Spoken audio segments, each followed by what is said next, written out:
All right, welcome into this edition of the Milwaukee Bucks on Tap podcast. Corey Moen, Evan Bernd. Evan, how are we doing? We are doing well. We're making some moves, making some signings. Got that right, Evan. In case you missed it, Milwaukee made 3 signings. Okay. So they signed Malik Beasley from the Lakers to a 1-year contract. And Evan, Milwaukee brought back a familiar friend. Robin Lopez is back in Milwaukee. The Lopez brothers are back. And Giannis and Thanasis. Thanasis hasn't been signed yet. Well, wait, actually, does he need to be signed? He's got a 2-year deal, isn't he? Yeah, I think he's got one more. Okay. Yeah, so and then the other one, our favorite player, AJ Green, got signed to a 2-year back. Deal. Yes. Perfect. A lot of both of us were high on AJ Green last year. He's got the potential. He just needs to be coached well. And I think that's going to happen this year. I honestly think that if he could just defend at a average level, I think he has a spot on the roster. And that's a lot to ask for, though, because from really our time, I guess, watching the NBA, is pure shooters like that, it's really hard to ask them to be really good defenders. It just is. You're just a catch and shoot kind of guy, and that's all you're needed for. Yeah. Like they're what did Patrick Beverley say about Chris Paul last year? Is that he was a traffic cone? Yep. That's kind of what those pure shooters are. Is like you could just kind of whiz right by them. Like you're not expecting them to be good defenders. And I'm not talking about people like Grayson Allen and Pat Connaughton.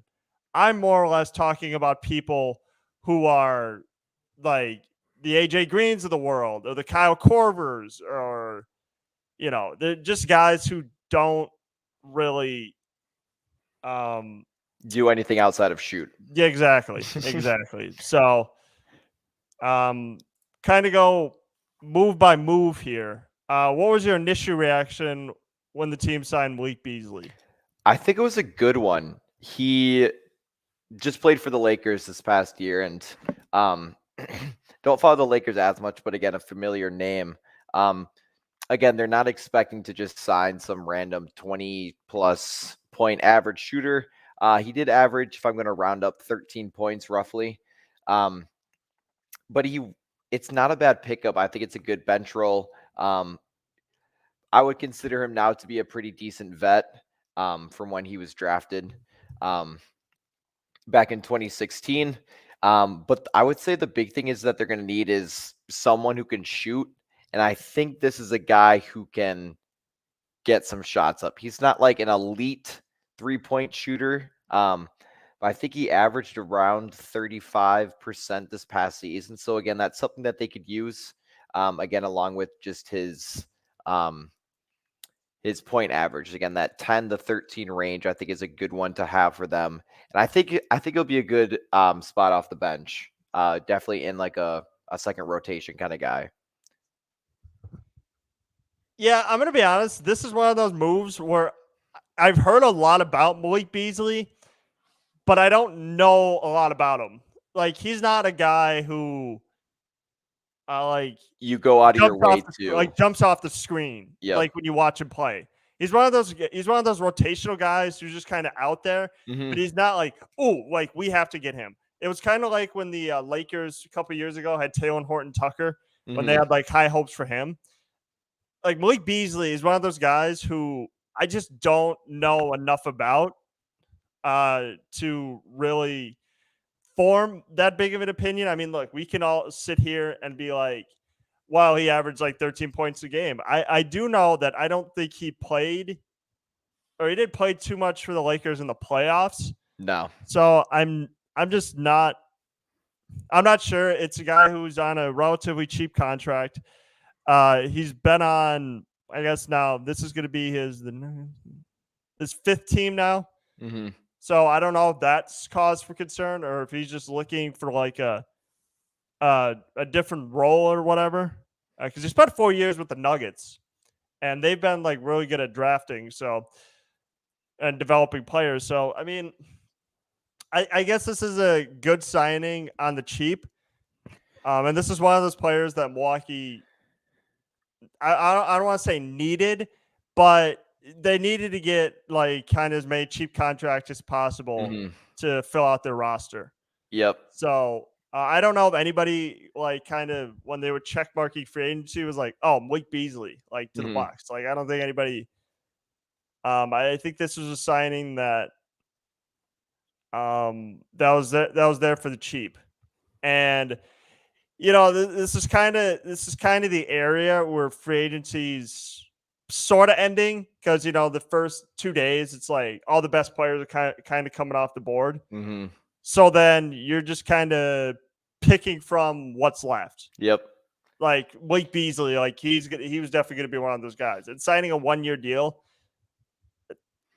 Yeah. Yep. See what happens, and if you extend him, sure. But otherwise, it was all right, cool, you got him.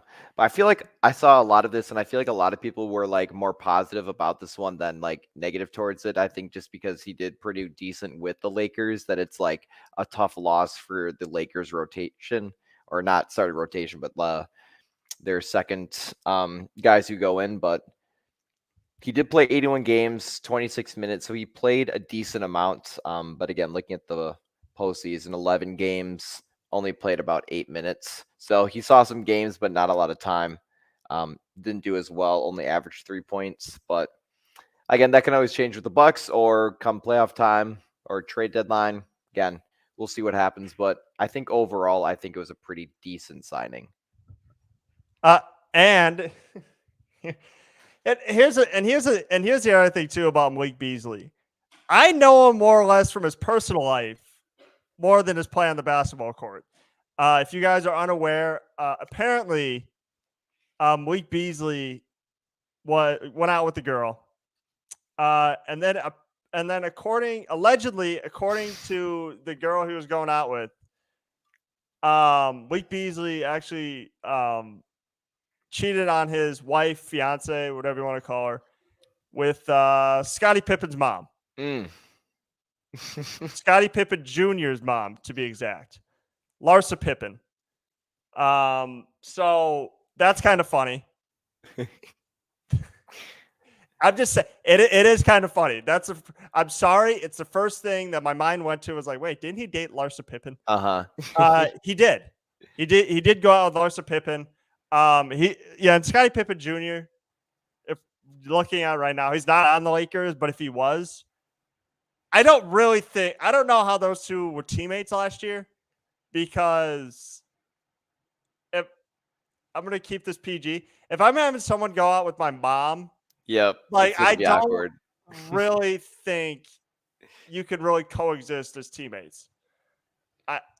I'm just saying, okay, he's not dating Larsa Pippen. He's not dating Larsa Pippen now. Larsa Pippen's actually going out with Michael Jordan's son. Yep, Michael Jordan's kid. Sometimes the NBA just writes itself.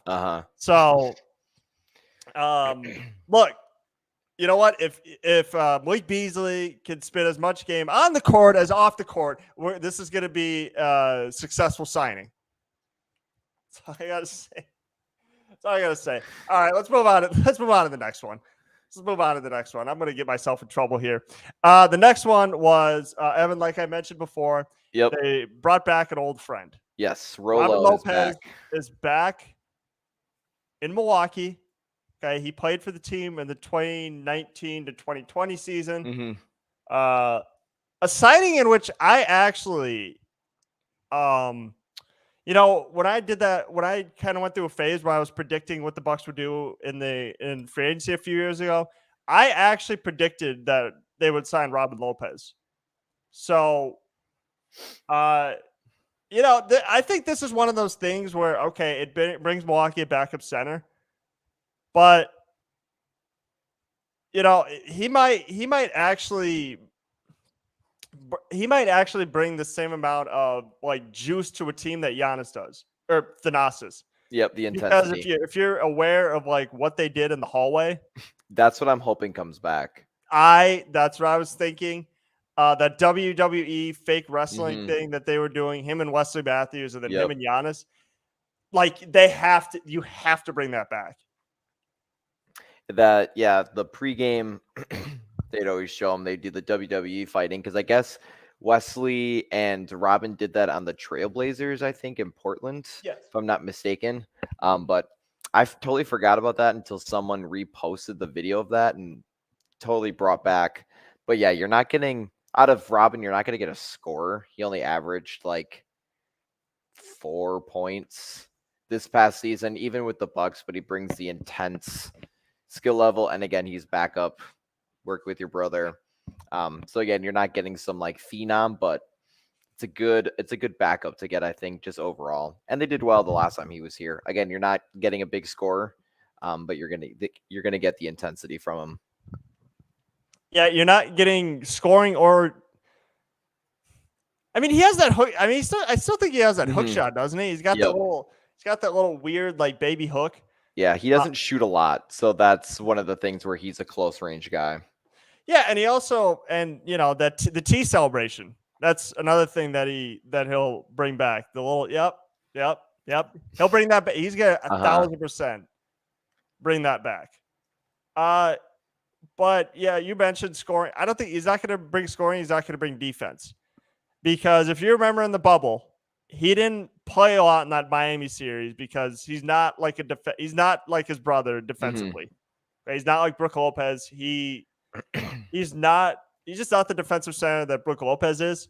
So that's why I mean, I don't know at this point in his career if he's going to be able to really tap in if Adrian Griffin is going to be able to tap in to Robin Lopez defensively, but I mean, we'll have to see. I mean, we'll have to see how he is in like pick and rolls and stuff like that. But again, Milwaukee just had to sign a couple cheap contracts. Bring in someone familiar. Yeah, Brook likes playing with his brother. So we'll just have to see. I mean, and we'll have to see like, I guess how many games like Robin Lopez gets into. He'll probably play a lot in the regular season, but come playoffs, it's like, is he still going to be like, is he going to be the like backup center? Because Milwaukee just really needed a backup center, but is the same thing going to happen in the 2024 playoffs? Because I think Milwaukee's going to make it, obviously, as the 2020 playoffs, where Brook Lopez is going to have to play heavy minutes. Yep. Because there's really nobody that's playable behind him. Yeah, I would assume it's going to be like that. I don't think it'll be, again, regular season. He didn't really play a lot like this past season. I don't know if he was hurt or just I don't think they really needed him. But yeah, I don't know. It's always different because I don't know how Adrian Griffin's going to be with how he uses them. Again, we'll probably see a little bit, but not a lot. I'm sure they'll try to get Bobby in, or where they do like their short lineup and someone's playing center, but they're not like the center in quotes. But it'll be interesting. Again, he's nice. It's just a good pickup. I wasn't expecting it. It kind of caught me off guard, but it's a pretty solid pickup, I think. Especially getting Brook back. Maybe that kind of helped get him here. Yeah, true. And look, at this point, Milwaukee just needs help filling out their bench. Like I've said before, and I've stated before, the center market in NBA free agency wasn't good. It wasn't. Okay, it was. Looking at it, Milwaukee really had to re-sign Brook Lopez, because if they didn't, trust me, that was going to be tough to try to replace. Yeah. I think when I looked, I think Nikola Vucevic was probably the best center, but it was just, God, it just wasn't. It was just not good at all. So, so it was good that we got Lopez back and re-signing his brother, because as both of us mentioned before, Milwaukee really needed a backup center. You can't stick Bobby Portis in there. No, I consider her more or less a power forward. Yep, very much. He's not big like a center, and he doesn't have like the fundamentals as a center. So if he's definitely a forward. And speaking of Portis, I feel like him being traded is kind of losing a little bit of steam. I do too. I feel like it would have happened already, or there would have been more rumors. True. And, I know Colin Sexton has been kind of in the talks. I don't if we're going to trade for Colin Sexton, I think you got to get someone that's equal value. And right now, I think Bobby Portis is a better player than Colin Sexton. I just do. I just do. I think that, if you're going to trade Bobby Portis, trade him for, I can't name a player off the top of my head, but just don't trade him for Colin Sexton. Yep. Yeah, I've seen the point guard. I've seen Markelle Fultz come up as a potential trade. He's kind of gotten a little better. I'm not going to lie. Watching him play on the Magic the past year, not a horrible one, but otherwise some of the other ones are just more lower end players. But something's going to happen, I think, where they'll get a point guard in return. I just don't know who it's going to be and who they're going to trade, but I would assume it's going to be Grayson Allen, Pat Connaughton. Those are the ones that are servicing the most because they have so many guards and they're the ones potentially up for trade. They're going to have to make a trade, I think. They can't not have a backup point guard. I agree with you. Markelle Fultz, that one, it kind of scares me, and here's why. You're right. He has gotten better. Okay. But also he's playing like low pressure basketball. So nobody really cares about the Magic. Like nobody's going out of their way to watch a Magic game. It's actually really hard to do that because they've been bad for over a decade. But if you send him to Milwaukee, my biggest question is, how is he going to be in a playoff basketball like atmosphere? Like that, that's what you have to look forward to because he's never really played in like playoff games. And again, there was a lot he went through mentally and physically while he was the number one pick of the 76ers. Maybe he wasn't ready for all that hype quite yet. And again, Philly has a tendency to kind of do that to some of their athletes where they just kind of screw them up. Mostly the fans and the media. Like going to a big market like that, it can be really tough on a young kid, especially I believe he was like 19 when he was selected the number one overall pick. The Bucks fans are a little more easier. Like I don't think we've ever driven someone to be like, God, I hate this. I think no matter what, I think we're always supportive. So I think from that standpoint, that would be a good atmosphere. But I mean, what were you giving up to get Markelle Fultz? And do the Magic consider him to be one of the building blocks of the future? Yeah, I saw it was like Pat, Grayson, and a second just for Markelle Fultz. I almost feel like you could trade one of them. I don't think you have to throw in both. I was thinking exactly the same thing. There's no way he's worth Grayson Allen and Pat Connaughton in the second round. No way. Maybe one of them in a pick, but not both of them. And I wouldn't even know who to trade. I feel like they'll trade Grayson before Pat. Yeah, and that's my other question too is like who has the higher ceiling? Like for being on the Bucks. I honestly think it's Pat because like he had a tough year last year. But I don't know. I just think he's provided more like consistent play more than Grayson. Like Grayson sometimes he'll shoot like 6 threes, but then he'll go for like 0 for 6. Yep. So really there's no telling like how Grayson Allen is going to shoot game to game. And Pat, I mean, I'm going to give him a small pass just because of, he started the injury. He started off injured. Okay. He had the calf injury. And then, he never really found his form or found his stroke.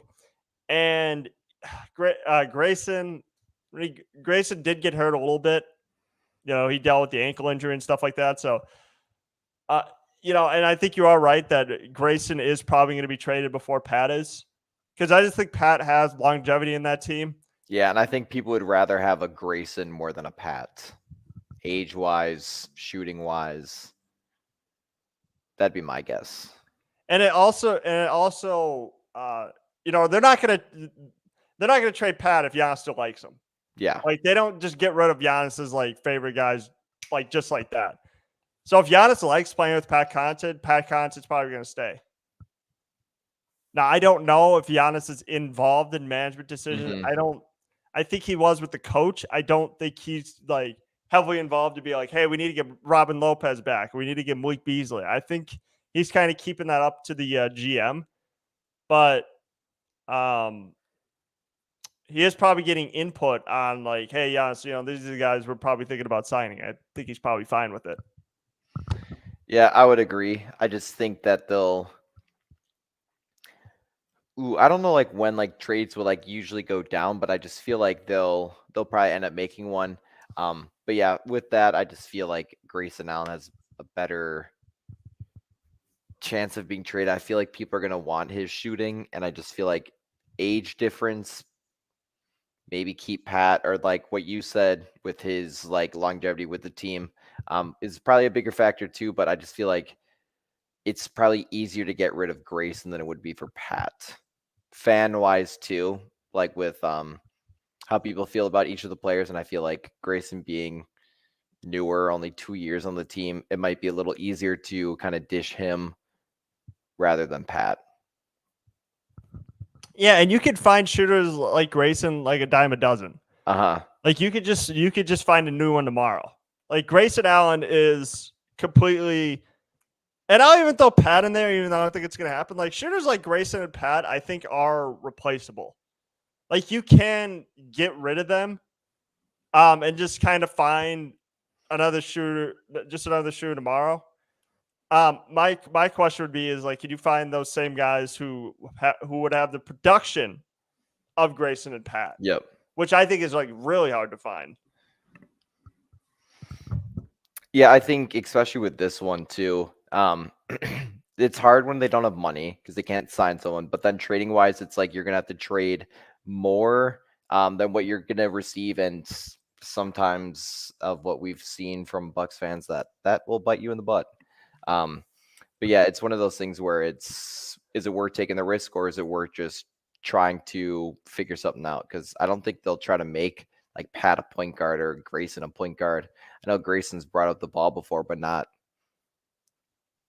point guard running, like main guy. I'm making plays and running plays through him, but I don't know. It'll be iffy. Well, they tried that. Mm-hmm. Like Grayson Allen could have shot the final shot against the Heat, but you know what? I'm over it. Yep. I'm over it. Yeah, it'll be interesting to see what kind of transpires there. I mean, I just don't know if a trade's going to be made. It might be tough to be like, because I don't even know who Milwaukee's even looking at outside of Colin Sexton. Yeah, I don't either. I really don't think there is anyone outside of him.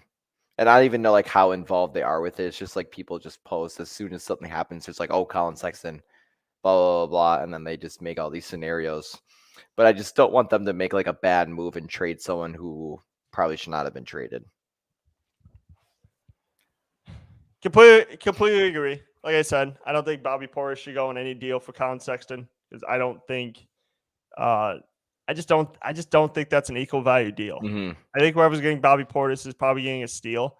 So if they want to trade Bobby, like you just make sure like you're getting like a better player.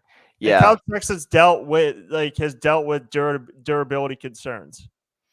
So that's the only concern I have for Colin Sexton. Obviously, he shoots the ball a lot, so that's the other part that would concern me.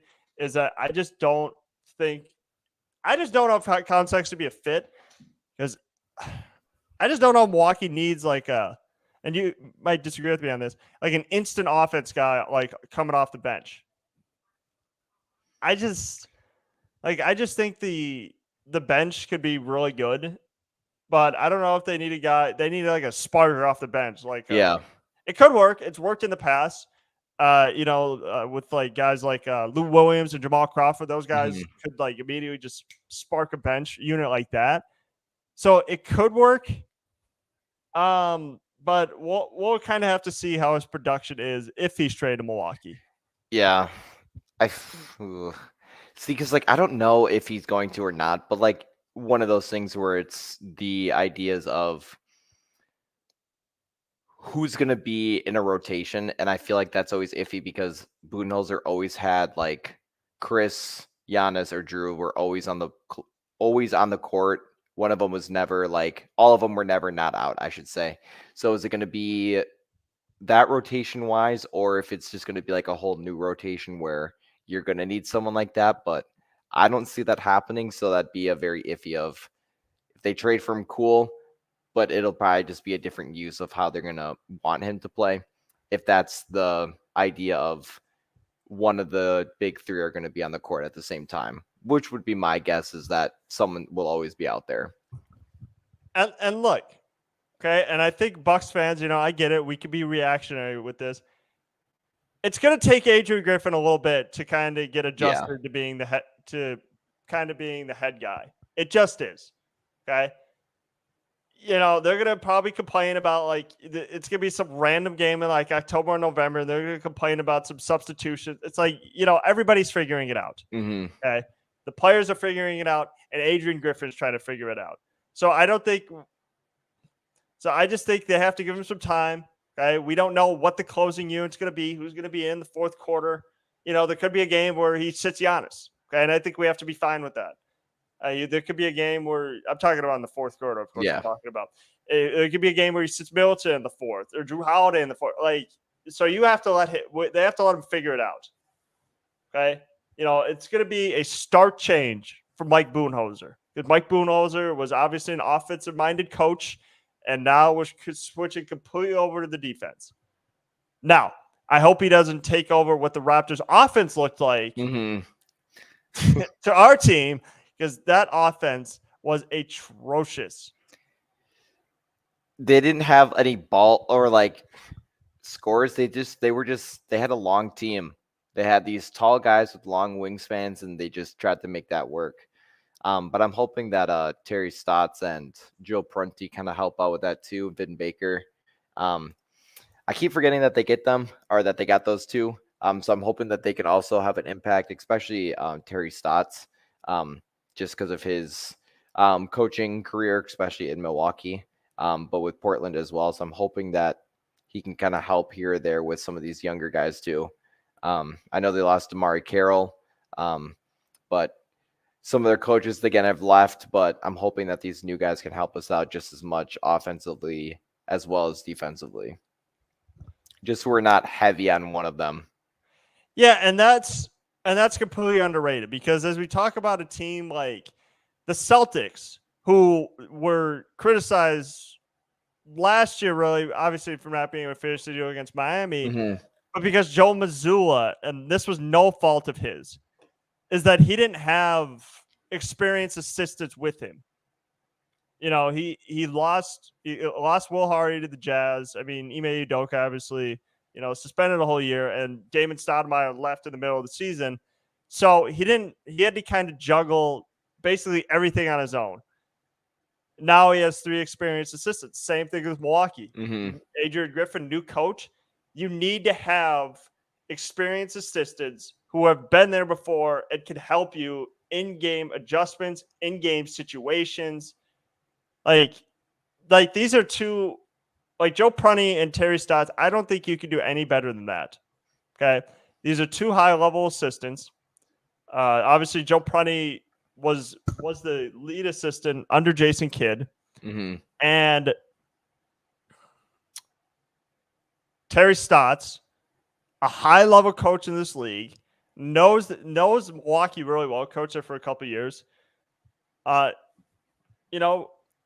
Coached the Portland Trailblazers with Damian Lillard and LaMarcus Aldridge. And, it helps that Dame Lillard still speaks highly of Coach Terry, as he called him. So underrated. Like, we can talk about free agency signings, draft picks, all this other stuff. I think getting Joe Prunty and Terry Stotts. So let me try to think again. I think getting Joe Prunty and Terry Stotts, okay, along with Vin Baker, who's been there for a few years. Yep. I think that will go a long way to helping Adrian Griffin as a coach. Yeah, especially, I mean, what helps is that he's not like new to not only Milwaukee, but to coaching in general. It's not just some like super young coach that's just kind of thrown into the mix. He has basketball experience, I think, which will help him out a lot more. But then obviously that transition from assistant to head coach will help. But yeah, having those two, I think, will have a huge impact. I'm hoping they'll be able to kind of like be the big three for the coaching of figuring out what's going to be best for them, which I think they will. You got that right. I'm excited for the season. Okay. That's all I got to say. I'm excited for the season. I hope it goes well. Third championship. Okay. I'm just blessed to see a championship in my lifetime. A lot of franchise, a lot of teams who are fans of their favorite team I've never seen a championship. Yep. So I'm just glad to have seen one. But kind of getting back to free agency a little bit, I think what hurts Milwaukee is that, last year they were able to sign Joe Ingles under a mid-level exception. Mm-hmm. This year, the CBA kind of got rid of that. So they don't really get to add like a veteran guy using that. So, I mean, from the free agency standpoint, I think that's where they were kind of hurt because Milwaukee obviously doesn't have a lot of cash to spend. Yep. So, they used to be able to kind of hold your hat on the fact that, all right, well, we don't have a lot of cash, but we can use the exception to basically get a player on the cheap. Yeah, and that's unfortunately, even like with their success, they're still a considered small market team. But obviously, John Horst, like I'll give him the props of know what he's doing. It's just keeping that like main core together. I think is how they're gonna have to roll for a while. And if it's filling up some of these roster spots, then so be it. We'll see what happens. But I know they'll have some G League guys that could see some time too. Obviously, that they're rookies as well. So again, we can't count those guys out yet, but it'll just be a factor of are they just ready to go into an NBA game, especially playing at the higher intensity for the Bucks as a team who's continuing to compete. So we'll see how those rookies are. Yeah. So for players who this could either be draft picks or a guy currently on the roster, who in your mind is going to see more minutes this season that they didn't see last season? Marjan, 100%. No way he doesn't, especially working with Giannis. Giannis speaks highly of him. There's no way he doesn't see more minutes. I'd be irritated if he didn't. They're high on him. Like, I don't think they wanted to. I think he should have gotten more minutes last year. Mm-hmm. Again, we know how Mike Budenholzer's rotations were, so we weren't surprised they didn't get as much. But I think this is a guy who works hard. Okay, again, not consistent yet on the offensive end, but again, it's gonna be in his second year. He's getting there. He can only go up from here. And I think what Milwaukee needs to do is to start playing the young guys. Okay, because Chris Middleton, Drew Holiday, and Giannis and Brooke are only going to get older. Yep. Okay? And you need to have that second wave of get some young guns in here.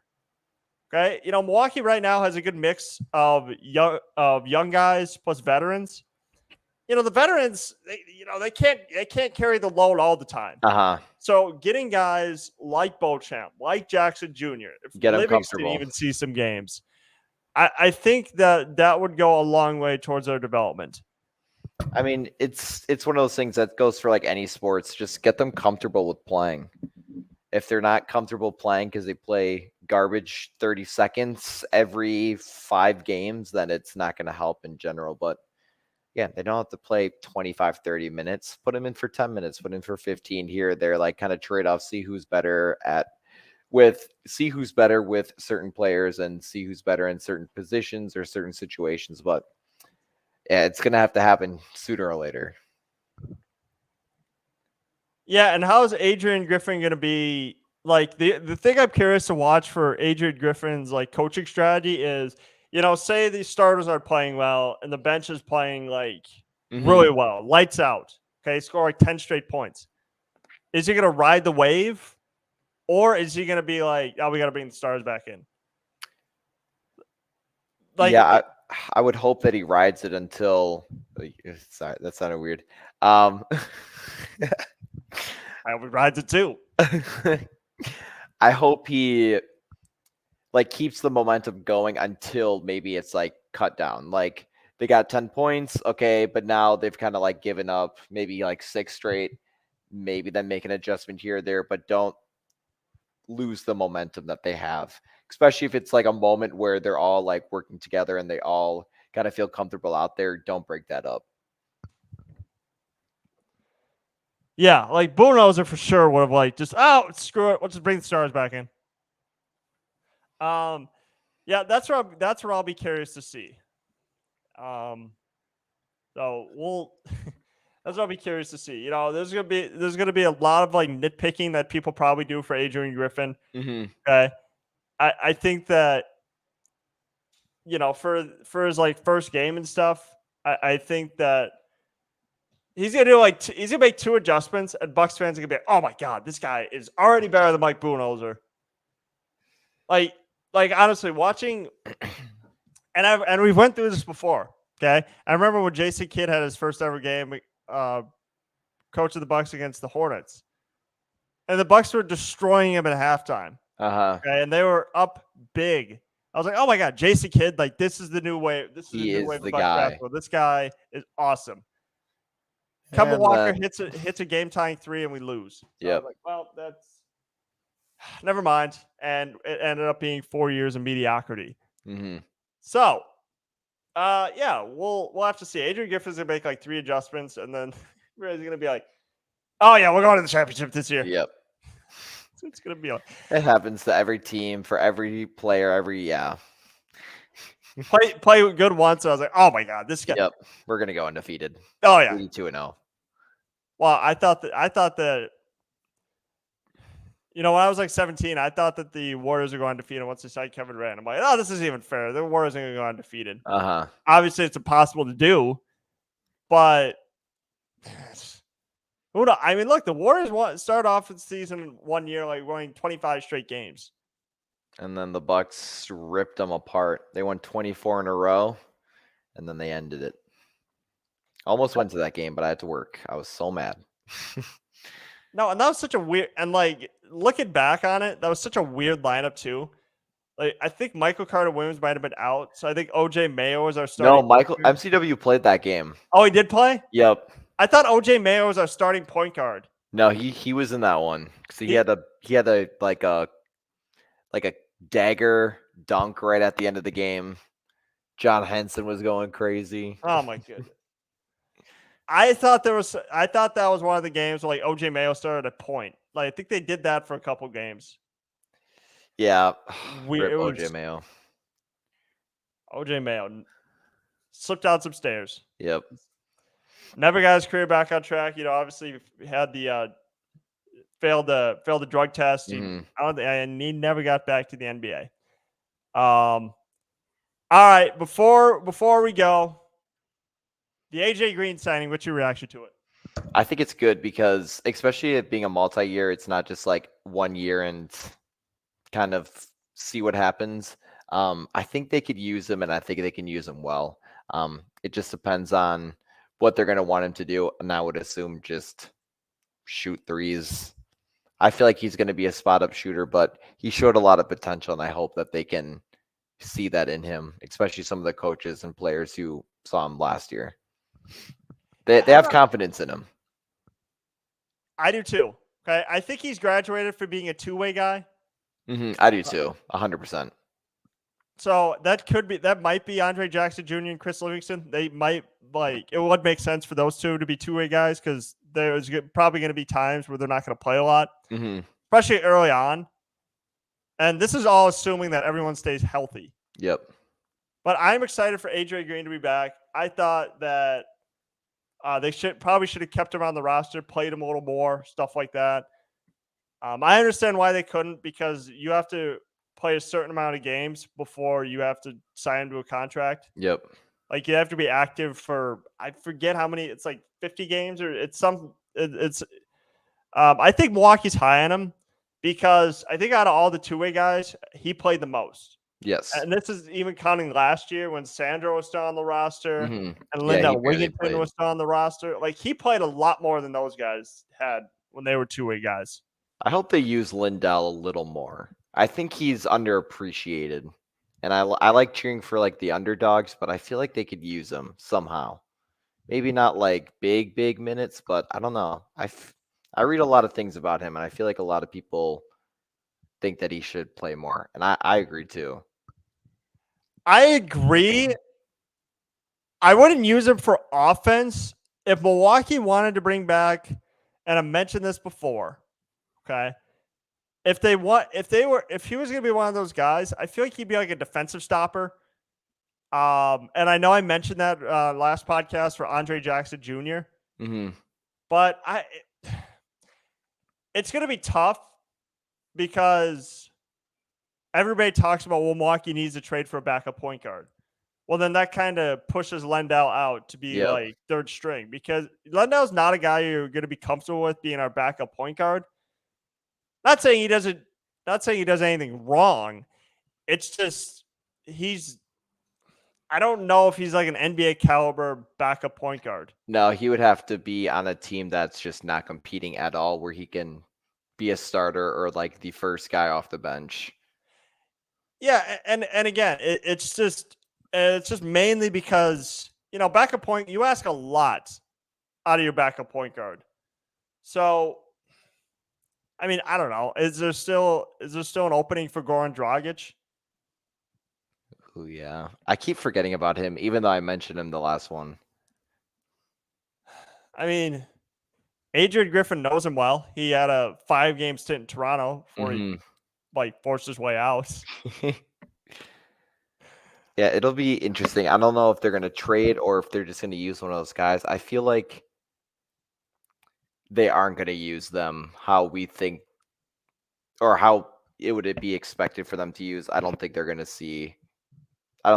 going to be like our backup guy. There's no way. Again, so highly on him, and then we get him, and then we don't do anything with him. Well, to be fair, we got him way too close to the postseason. Yep, they needed him at the start of the season. Yeah. And I mean, look, Milwaukee, they got to do a little better than the backup point guard last year because while he had good moments, I was never sold on Javon Carter being like, ooh, that's our backup point guard. Yeah. He didn't sell me on that. And I get it. He now got a bigger payday with the Bulls. But if Javon Carter was going to be the Bucks' backup point guard heading into next season, if they re-signed him, that was going to make me a little uncomfortable. Yeah. He's more of a defensive guy. And again, he's not the offensive phenom that people want him to be. Or after he had that Thunder game where he played almost the whole game, obviously he's going to score, but no, not like the point guard that the Bucks would need him to be. No, I don't think you can sit there and be like, oh, well, his best shot's a pull-up 3 in transition. Yeah. That works in the regular season because nobody cares what shots you shoot in the regular season. But if you shoot that in the playoffs, you're not going to play too many minutes. No. So, Evan, you got anything else? No, again, I'm predicting maybe one more thing to happen, but otherwise I think the Bucks offseason's pretty much on a wrap up, just offseason overall. Yeah, and some additional news is Giannis got a cleanup procedure on his knee. it's likely he's probably not gonna play for his country, which I hope he doesn't, to be honest. I'm fine if he doesn't, because I always get nervous. I always get nervous when people represent their countries in like basically meaningless basketball games. So with this cleanup procedure, it's probably looking in doubt that he's not going to play.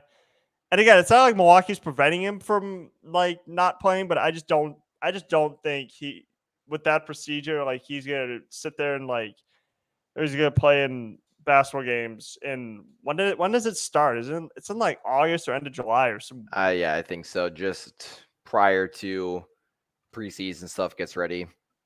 Yeah. So, all right. Thank you guys for tuning in to the Milwaukee Bucks on Tap podcast, and we'll see you when we see you.